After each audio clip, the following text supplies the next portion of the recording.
Hey guys, welcome back to Adlib Talk, and this is my review for The Harder They Fall. Coming into this movie, I kind of had the wrong expectations. I was expecting this kind of like revolutionary film that would completely change Westerns as we know it. Instead, I got an enjoyable revenge story set in the Wild West, which is good enough for me, to be honest. But before we get into the nitty-gritty of this review, as always guys, don't forget to leave a like on this video if you enjoy it, and please do consider subscribing, as those are the two main ways you can help support my channel right here at Adlib Talk. Cheers, and let's get right into that review.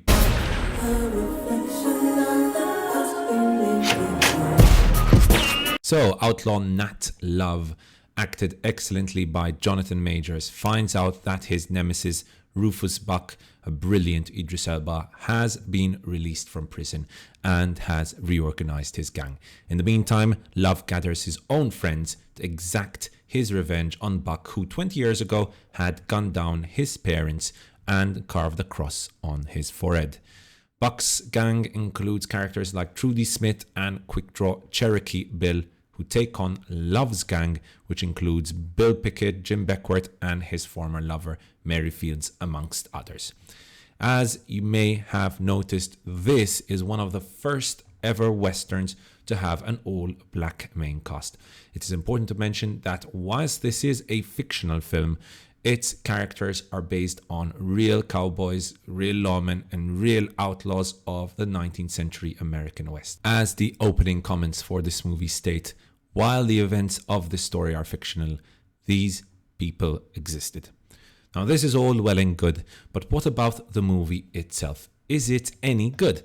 Well, it's a mixed bag. Let's start off with the positives. So, if you look at the cast for The Harder They Fall, it's hard not to be impressed, and director James Samuel has done his best to make the most out of this incredibly vast list of African American stars. Sometimes too much, as it feels like certain scenes have been created solely for the purpose of showing off one of his many star members of his cast whom we might not have seen in some time. Jonathan Majors is great as our lead. The chemistry he has with Zazie Beetz feels real and works. I especially also enjoy the performances by Idris Elba, who truly dominates the screen with his incredible charisma. Regina King, who is Elba's second in command, with a steely performance of the sociopathic Trudy Smith, and Delroy Lindo as the lawman who had once captured Rufus. I thought that the performances in this movie were pretty much the best element of the whole thing, and the movie depends a lot on the charisma of its cast. Without actors like Elba and Lindo, this movie would have fallen flat on its face. It also pretty much shows that this is Samuel's directorial debut. There are a lot of great ideas in this movie, but a lot of great ideas do not naturally make a great movie. Let me give you an example. One of the best scenes in this movie is Rufus's gang freeing him from a train filled with soldiers guarding him.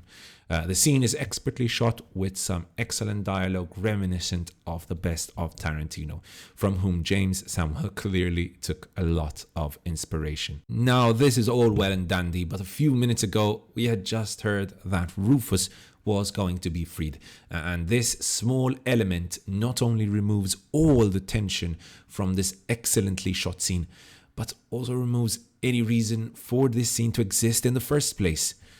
That is just one example of the many excellent scenes present in this movie. The ending, which culminates in an epic battle between the two gangs, is one to enjoy with some very, very, very good action and some heartbreaking twists. But the build-up to it just felt far too weak. The same thing could be said about a bank heist, which takes place somewhere like in 2/3 into the movie, which was again very enjoyable to watch and very well shot with some great action and great dialogue, but it sort of came out of nowhere, and so it didn't have the impact it should have had.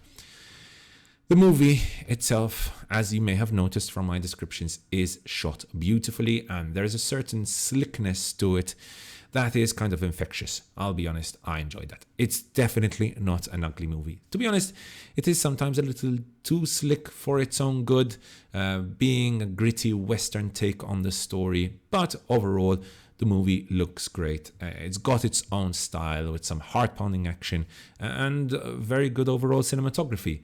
The wide shots of the Wild West were especially well done. Now, unfortunately, where this movie kind of falls flat a little, as you may have noticed, is on its narrative.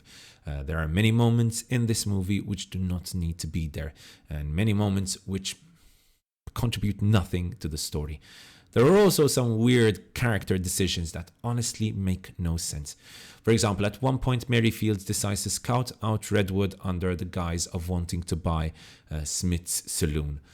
But obviously, Fields ends up as a prisoner of Rufus Buck's gang. Nat Love's gang arrives that night, and Love also ends up as a prisoner to save Fields. I mean, seriously, were American outlaws in the Wild West that stupid?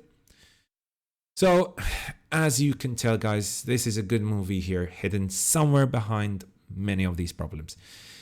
And it's hard to fully enjoy The Harder They Fall as much as it deserves, because it does feel like a lot of hard work and passion has gone into this movie.